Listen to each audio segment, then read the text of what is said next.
दोस्तों, मैं आपका दोस्त आशीष और इस वीडियो में हम लोग बात करेंगे टेक्स्ट फंक्शन से रिलेटेड। एक्सेल में जो फॉर्मूला बार में अगर आप जाएंगे तो यहाँ पे एक ऑप्शन आपको दिखेगा टेक्स्ट फंक्शंस। ये जितने भी टेक्स्ट फंक्शन होते हैं इनके बारे में आज हम बात करेंगे। इसमें होते तो बहुत सारे हैं बट हम बात करेंगे इम्पॉर्टेंट जो मैंने लिखे हुए हैं। ये बेसिकली आपको हर जगह देखने को मिलेंगे, ज़्यादा से ज़्यादा इन्हीं का यूज़ होता है टेक्स्ट फंक्शंस में, तो इसलिए मैंने इनको सिलेक्ट किया हुआ है। अभी हम देख सकते हैं 15 है, 15, तो इनके बारे में हम बात करेंगे। इसके लिए मैंने यहाँ पे डेटा बनाया हुआ है, यहाँ पे नाम लिया हुआ है।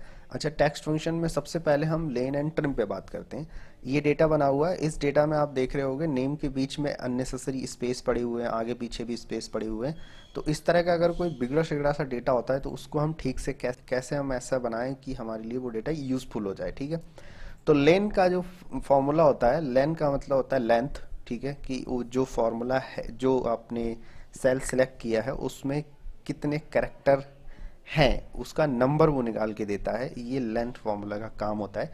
इक्वल लगा के अगर आप लेंथ टाइप करोगे और आप ओके करोगे तो ये दिखा देगा कि ये जो सेल आपने सिलेक्ट किया है इसमें 14 कैरेक्टर फिल हैं। इसमें आपको नाम में जो कैरेक्टर लिखे हुए RAMMOHAN और प्लस उसके साथ जो खाली स्पेस है वो भी काउंट करता है। जैसे आप देख रहे हो ये खाली स्पेस है, बीच में ये खाली स्पेस है, तो ये overall number of character count करके बताता है। अब आप नीचे तक इसको अगर ड्रैग करोगे तो ये आ गया आपका लेंथ नंबर उसने निकाल के दे दिया कि जो सेल है उस सेल में इतने कैरेक्टर फिल हैं। ठीक है, अब आते हैं नेक्स्ट, हम आता है ट्रिम। ट्रिम का क्या मतलब होता है? ट्रिम का मतलब होता है कि जो अनवांटेड स्पेस होते हैं उनको हटाना। अनवांटेड स्पेस को ट्रिम हटाता है। जैसे हमारे इस डेटाबेस में आप देख रहे होंगे राम एंड मोहन के बीच में 2-3 स्पेस हैं और इसके बाद भी स्पेस है, मोहन के बाद भी स्पेस है। इसी तरह से ये पूरा डेटा इसी तरह बनाया हुआ है। ठीक है, तो अगर मैं ट्रिम यहाँ पे लगाऊंगा, मैं चाहता हूँ कि जो अनवांटेड स्पेस हैं वो एक बार में हट जाएं, तो उसके लिए ट्रिम फार्मूला मैं यूज़ करूँगा। ट्रिम फार्मूला लगाऊंगा और टेक्स्ट एंटर। अब आप देख सकते हो यहाँ पे ये जो नाम है ये एकदम परफेक्ट तरीके से आपको दिख रहा है। इसमें अनवांटेड जो स्पेस थे वो आपके नहीं हटेंगे। बट इसमें एक चीज़ और याद रखना है, ये सिर्फ अनवांटेड स्पेस ही हटाता है। लाइक अगर राम और मोहन के बीच में अगर आपने 4 स्पेस हैं कहीं पर भी तो वो सिर्फ एक रहने देगा, बाकी सब हटा देगा। अगर आप चाहो कि इसको भी हटाना है वो नहीं हटाएगा। अनवांटेड मतलब एक से ज़्यादा स्पेस जहाँ भी पड़े हैं वो वहाँ से हटा देगा। ठीक है, तो ये अनवांटेड से हटा देगा। अब अगर हम इसका लेंथ चेक करेंगे तो आप देख सकते हो इसका लेंथ जो है वो इतना नंबर आ गया। हटाया इसने सब में, पहले यहाँ पे 14 था अब यहाँ पे 9 हो गया, पहले 27 था अब यहाँ पे 13 हो गया। तो ये ट्रिम का काम होता है और ये लेन का काम। लेन मतलब लेंथ काउंट, ट्रिम मतलब अनवांटेड स्पेस को रिमूव करना। अब आता है अपर। जो यहाँ पे लिखा हुआ है राम एंड मोहन नाम लिखा है या अमृषा मिथुन नाम लिखा है, ये इसको केस में चेंज करना, upper case, lower case and proper case, ये आप वैसे भी जानते होंगे सब। तो अगर हमें टेक्स्ट कोई भी डेटा है किसी भी तरह से लिखा हुआ है हमें अपर में करना है तो सिंपली हमें अपर का फॉर्मूला लगाना है, सिलेक्ट करना है, अपर में हो जाता है। देखो सिंपल, चाहे कोई सेंटेंस हो कितना भी बड़ा कुछ भी लिखा हो आप उसको चेंज कर सकते हो। फिर उसके बाद लोअर आता है, सेम ऐसे ही लोअर आप यूज कर सकते हो। सारे वर्ड आपके लोअर केस में हो जाएंगे। फिर आता है प्रॉपर। किसी भी तरह का डेटा हो प्रॉपर आप यूज करके प्रॉपर फॉर्मेट में ला सकते हो। प्रॉपर का मतलब है पहले लेटर जो होगा वो अपर केस में होगा, उसके बाद जो लेटर्स होंगे वो आपके लोअर में होंगे। तो ये होता है प्रॉपर फॉर्मेट। ठीक है, बेसिकली हम प्रॉपर फॉर्मेट में ही किसी भी तरह का कुछ भी लिखते हैं तो प्रॉपर फॉर्मेट ही प्रीफर करते हैं सबसे ज़्यादा। उसके बाद आता है लेफ्ट राइट मिड। ये फॉर्मूले बहुत ही इंपॉर्टेंट होते हैं। इसमें मैं सिर्फ आपको ये बताऊंगा लेफ्ट राइट मिड कैसे काम करते हैं।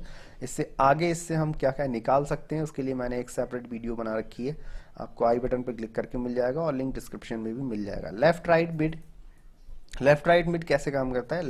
लेफ्ट का मतलब लेफ्ट की तरफ का डेटा, राइट का मतलब राइट की तरफ का डेटा और मिड का मतलब मिडिल का डेटा। किसी भी वर्ड के मिडिल का डेटा या किसी भी सेंटेंस के मिडिल का डेटा, हम ये सेंटेंस और वर्ड दोनों पे अप्लाई होता है। तो अब जैसे यहाँ पे मैंने यहाँ पे लिखा हुआ है, अपना नाम लिखा है मैंने आशीष। ठीक है, अब यहाँ से मैं चाहता हूँ लेफ्ट साइड के 2 वर्ड मुझे यहाँ पे चाहिए, तो मुझे क्या करना होगा? सिंपल सा लेफ्ट का फॉर्मूला यूज करूंगा मैं, टेक्स्ट, और यहाँ पे आ रहा है आप देख रहे होगे नंबर ऑफ करेक्टर। टेक्स्ट तो मैंने ये सिलेक्ट कर लिया, नंबर ऑफ करेक्टर, कितने नंबर ऑफ करेक्टर चाहिए? मुझे चाहिए 2, मैंने निकाल दिया AS। देख सकते हो आप, लेफ्ट साइड पे ए एस है सबसे पहले, तो उसने ए एस उठा के दे दिया। अब सेम ऐसे ही काम करता है राइट, ठीक है, इक्वल का साइन लगा के राइट। अब यहाँ से भी ये नंबर ऑफ करेक्टर पूछ रहा है कि राइट साइड के नंबर ऑफ करेक्टर कितने चाहिए, 2 चाहिए राइट नंबर ऑफ करेक्टर, तो एस एच आ गया, एस एच, ठीक है।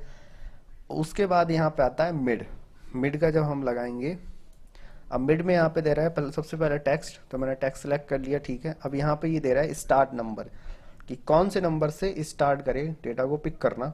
उसके बाद देगा ये नंबर ऑफ कैरेक्टर, कि कितने नंबर तक वो उठाए, ठीक है। मैं स्टार्टिंग के ए एस लेफ्ट से उठा चुका हूँ, लास्ट के एस एच मैं राइट से उठा चुका हूँ। मैं चाहता हूँ बीच के जो एच और आई है उनको मैं उठा लूँ, तो स्टार्ट नंबर मैं करूँगा 3 से, ए एस छोड़ के 3 नंबर से स्टार्ट हो गया। कितने तक चाहिए, नंबर ऑफ करेक्टर 2 तक चाहिए। एंटर में मारूंगा और ये आ गया एच आई। तो ये इस तरह से काम करते हैं, लेफ्ट राइट और मिड का फॉर्मूला इस तरह से काम करता है। नेक्स्ट आता है इसके आगे हमारा सब्स्टिट्यूट। सब्स्टिट्यूट क्या काम करता है, ये सब्स्टिट्यूट काम करता है कि किसी भी चीज को, किसी भी कैरेक्टर को या किसी भी स्पेशल कैरेक्टर को किसी दूसरे कैरेक्टर से रिप्लेस करना, यही सब्स्टिट्यूट का काम होता है। जैसे कि अब मैं यहाँ पे आपको दिखाता हूँ, ये जो नाम है राम मोहन, इसके राम और मोहन के बीच में स्पेस पड़ा हुआ है, ठीक है। अमृषा और मिथुन के बीच, अमृषा और मिथुन के बीच में स्पेस पड़ा हुआ है। मैं चाहता हूँ इस स्पेस की जगह पे किसी और चीज को ले आऊं, यहाँ पे मैं स्पेस की जगह पे कॉमा लेके आना चाहता हूँ, ठीक है। तो इस कंडीशन में मैं सब्स्टिट्यूट का यूज करूंगा, इक्वल का साइन, सब्स्टिट्यूट, ठीक है। टेक्स्ट, ये मेरा टेक्स्ट हो जाएगा। अब इसके सिंटैक्स को देखिए, टेक्स्ट, ओल्ड टेक्स्ट। अब इस टेक्स्ट में ओल्ड टेक्स्ट मतलब कौन सा ऐसा टेक्स्ट है जिसको आप रिप्लेस करना चाहते हो, तो मैं कहूंगा कि ब्लैंक स्पेस। ब्लैंक स्पेस के लिए मैं इन्वर्टेड कॉमा के अंदर ब्लैंक स्पेस एक दे दूंगा, तो वो ब्लैंक स्पेस को कंसीडर कर लेगा, कॉमा। अब चाहता है वो कि, अब वो पूछ रहा है कि न्यू टेक्स्ट, कि ये जो ब्लैंक स्पेस आपने दिया है इसकी जगह पे न्यू क्या करना चाहते हो, तो मैं कह दूंगा कि कॉमा, इन्वर्ट कॉमा के अंदर कि मुझे सिर्फ कॉमा चाहिए, ठीक है। एंटर मारूंगा, आप देख सकते हो राम और मोहन के बीच में जो यहाँ पे ब्लैंक स्पेस था उसने यहाँ पे कॉमा दे दिया, ठीक है। तो ये हो गया आपका सब्स्टिट्यूट। देखो सब्स्टिट्यूट आ गया, यहाँ पे सब्स्टिट्यूट आ गया समझ में, सब्स्टिट्यूट आ गया समझ में। हमने ब्लैंक स्पेस की जगह पे इसको सब्स्टिट्यूट करा दिया कॉमा से। अब आता है फाइंड सर्च। फाइंड और सर्च, फाइंड और सर्च करता क्या है, फाइंड कराता है किसी भी चीज को, जिसको भी आप फाइंड करा रहे हो उसका नंबर ऑफ पोजीशन देता है फाइंड आपको सिर्फ, ठीक है। जो भी चीज आप फाइंड कराना चाह रहे हो उसका नंबर ऑफ पोजीशन वो आपको दे देता है फाइंड, चाहे वो एक सेंटेंस से हो चाहे वो एक वर्ड से हो। अब यहाँ पे मैं करूंगा फाइंड का फॉर्मूला लगाऊंगा, यहाँ पे दे रहा है फाइंड टेक्स्ट, कि क्या चीज आपको फाइंड करनी है, ठीक है। तो मुझे जैसे मैंने कर दिया कि के मुझे फाइंड करना है, और किस में से करनी है, इसमें से करनी है, कोलकाता में से। अब एंटर मारा मैंने, उसने कह दिया कि आपने जो के इसमें लिखा है, जो यहाँ पे मैंने स्मॉल में के लिखा है, उसकी पोजीशन इस वर्ड में 4th नंबर पे है। इसने फाइंड करा के मुझे दे दिया। फाइंड बेसिकली यही काम करता है, पोजीशन बताता है, ठीक है। किसी भी, जो भी चीज आप फाइंड करा रहे हो उसकी पोजीशन बताता है। उसके बाद आता है सर्च। अब सर्च क्या करता है, सर्च का फॉर्मूला आप लगाओगे, फाइंड टेक्स्ट, मैंने यहाँ पे के कर दिया विद इन ये, इसने दे दिया 1। अब आप ये देखो, ये 1 और ये 4 क्यों दे रहा है, गलत है क्या इसमें से कोई, नहीं, दोनों ठीक हैं। इनमें बस सिर्फ यही अंतर होता है, इसी को बताने के लिए मैंने दोनों लिए थे। यही सिर्फ अंतर होता है कि ये तो केस सेंसिटिव होता है, आप लिख सकते हो यहाँ पे केस सेंसिटिव होता है, और ये नॉन केस सेंसिटिव होता है।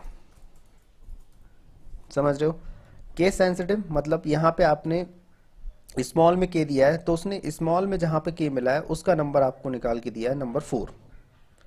अब यहाँ पे आपने स्मॉल में के दिया, उसने जो भी उसको पहला के मिला उसने निकाल के दे दिया, के नंबर 1 पे मिल गया, उसने निकाल के दे दिया। तो ये जो है आपका, ये केस सेंसिटिव नहीं होता है, इसको कोई फर्क नहीं पड़ता, आप कैसे भी लिख दो। ये जो नंबर है, ये जो फाइंड है, फाइंड का फॉर्मूला केस सेंसिटिव होता है। तो इन दोनों में यही डिफरेंस होता है। बेसिकली जब भी हम आगे कहीं भी किसी फॉर्मूला में यूज करते हैं, इसीलिए फाइंड को ज्यादा महत्व दिया जाता है सर्च से। आप कहीं भी देखोगे आपको हर जगह फाइंड का फॉर्मूला ही मिलेगा, ज्यादातर सर्च का फॉर्मूला नहीं मिलेगा, क्योंकि सर्च जो है केस सेंसिटिव नहीं होता, फाइंड केस सेंसिटिव होता है। अब आते हैं कॉन्कैटिनेट। कॉन्कैटिनेट जो फंक्शन होता है ये क्या काम करता है बेसिकली, अगर आपके पास कोई डेटा लिखा हुआ है, ठीक है, जैसे यहाँ पे लिखा हुआ है डेटा, दोनों अलग अलग वर्ड हैं, मेरे को मुझे एक जगह इकट्ठा करके लिखना है, तो फिर हम कॉन्कैटिनेट का इस्तेमाल करते हैं।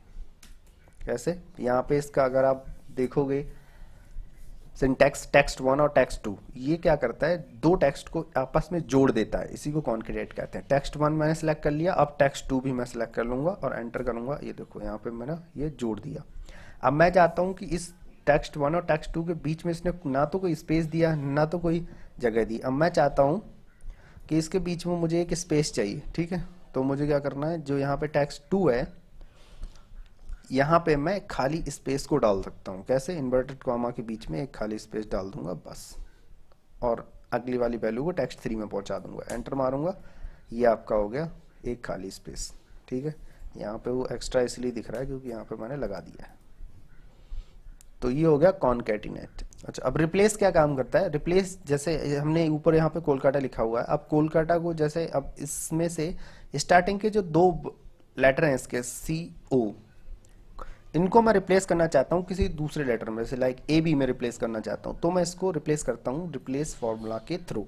कैसे, मैं रिप्लेस का फॉर्मूला यूज करूंगा, उसके बाद ये दे रहा है ओल्ड टेक्स्ट, ये रहा मेरा ओल्ड टेक्स्ट। स्टार्ट नंबर कहाँ से करना, नंबर ऑफ करेक्टर कितने तक आपको करना है रिप्लेस, ये आपको देना पड़ेगा। स्टार्ट नंबर मुझे 1 से करना है, रिप्लेस नंबर ऑफ करेक्टर 2 करना है।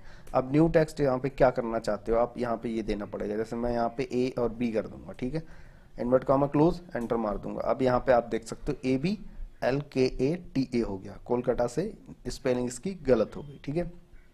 तो हमने क्या किया, स्टार्टिंग के दो KA जो है यहाँ पे KO, सॉरी स्टार्टिंग के जो KO है यहाँ पे, इनको मैंने रिप्लेस कर दिया AB से, होता है ये रिप्लेस फॉर्मूला का काम होता है। अब आता है रिपीट।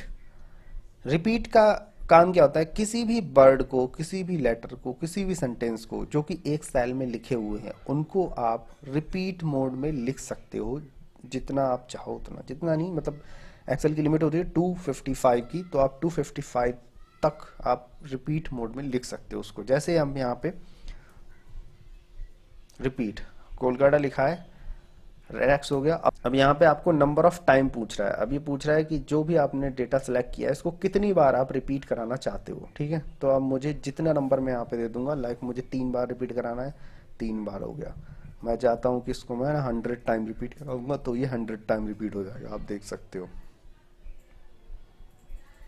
100 टाइम रिपीट हो जाएगा। मुझे यहाँ पे सिर्फ 10 टाइम रिपीट कराना है, तो ये 10 टाइम रिपीट हो जाएगा, ठीक है। अब आता है नेक्स्ट टेक्स्ट। टेक्स्ट कैसे काम करता है, टेक्स्ट का ये इंपॉर्टेंट होता है काफी। टेक्स्ट में से जैसे टेक्स्ट के लिए हमें डेट लेनी पड़ेगी, आज की मैंने ये डेट ले ली, ठीक है, आज की डेट ले ली। अब इसमें से मुझे डे निकालना है, मंथ निकालना है, ईयर निकालना है, तो मैं कैसे निकालूंगा, तब मैं टेक्स्ट फॉर्मूला का यूज करूंगा। कैसे, टेक्स्ट वैल्यू सेलेक्ट कर ली, अब यहाँ पे आ गया फॉर्मेट टेक्स्ट। अब फॉर्मेट टेक्स्ट में मैं डे का फॉर्मेट यहाँ पे फिल करूंगा, इन्वर्टेड कॉमा के बीच में कर दूंगा डी फॉर डे हो गया, यहाँ पे इसके लिए डे हो गया। सेम ऐसे ही यहाँ पे मंथ के लिए टेक्स्ट यूज कर लूंगा, मंथ के लिए MM यूज कर लूंगा 2 बार, तो ये मंथ को कैप्चर करेगा। और टेक्स्ट सेम ऐसे ही ईयर के लिए मैं यहाँ पे बाय 2 बार अगर यूज करूंगा तो ये ईयर कैप्चर कर लेगा। अब देखो आपने यहाँ पे जो हमने डेट, आज की जो डेट है, इसने यहाँ पे चेक कर लिया कि 7th डे है और मंथ आपका 2nd है और ईयर आपका 2021 है। अब इसके फॉर्मेट में हम कुछ चेंज भी कर सकते हैं, लाइक अगर 3 बार अगर मैं डी लिख दूंगा तो ये संडे इस तरह से दिखाएगा मुझे, और अगर मैं यहाँ पे 4 बार डी लिखूंगा इसके फॉर्मेट में तो ये मुझे पूरा डे ऐसे दिखाएगा, ठीक है। ऐसे ही यहाँ पे आप मंथ में अगर आप ऐसे यहाँ पे अगर आप मंथ में 3 बार M लिख देंगे तो ये मंथ इस तरह से दिखाएगा, और ये 4 बार मंथ लिखेंगे इसके फॉर्मेट में तो आपको मंथ का पूरा नाम दिखा देगा। ऐसे ही यहाँ पे आके अगर आप 4 बार बाई बाई लिख देंगे तो यहाँ पे आपको पूरा ईयर आपको दिखा देगा। तो टेक्स्ट फॉर्मूला का यूज ये होता है कि किसी भी डेट में से आप डे, मंथ और ईयर आप निकाल के यहाँ पे देख सकते हो। तो ये थे guys most important text functions जो कि आप बेसिकली बार बार रिपीट में यूज होते हैं एक्सेल में, इसलिए मैंने आपको सारे के सारे बताए हैं। बेसिकली यही थे जो मैंने यहाँ पे नीचे लिखे हुए हैं, इनको आप देख सकते हो। और ये यहाँ पे आपको सारा मैंने करके बताया। ये फाइल आपको अटैचमेंट में मिल जाएगी। तो गाइज बताएं कमेंट बॉक्स में कि वीडियो आपको कैसी लगी। ठीक है, वीडियो अच्छी लगी हो तो लाइक करें, शेयर करें अपने दोस्तों के साथ, और अगर आप नए हैं हमारे चैनल पे तो चैनल को सब्सक्राइब करें। मिलते हैं नेक्स्ट वीडियो में। Bye guys.